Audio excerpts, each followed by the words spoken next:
ఇగో నువ్వు మనిషి అయితే సిగ్గుశరం ఉంటే మానం మర్యాద ఏమన్నా ఉంటే కడుపుకు అన్నం తినేది ఉంటే నాతో మాట్లాడికి ఇక నీ జాములో ఉండు. ఎవడన్నా సిగ్గున్నాడు నీతో మాట్లాడతాడే ఇంకా అవులో సిగ్గులేనోడు అట్లనే బాగా సిగ్గుంది పైగా ఉన్నది కనబడుతుంది ఉన్నట్టుగానే వస్తుంది ఆల్రెడీ ఉండాలి నీతోనే ఎవడు మాట్లాడతాడట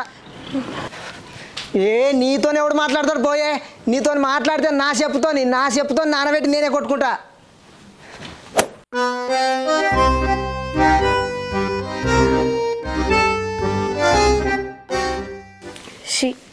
నిన్న మొగంతో అనవసరంగా లొల్లి పెట్టుకున్నా. నేనే ఓపిక పట్టుకోవాల్సింది. అసలు పాపమైన మంచోడు, నేనే అనవసరం గొర్రిన. ఎటు వేడినైనా పోయి మాట్లాడిచ్చేస్తా. నా పెళ్ళంతో అనవసరంగా పంచాయతీ పెట్టుకున్నా. జర్ర ఓపిక పట్టుకుంటే అయిపోవు. తప్పంత నాదే. నా పెళ్ళం ఏడుందో మాట్లాడిస్తా. నా పెళ్ళం చాలా మంచిది.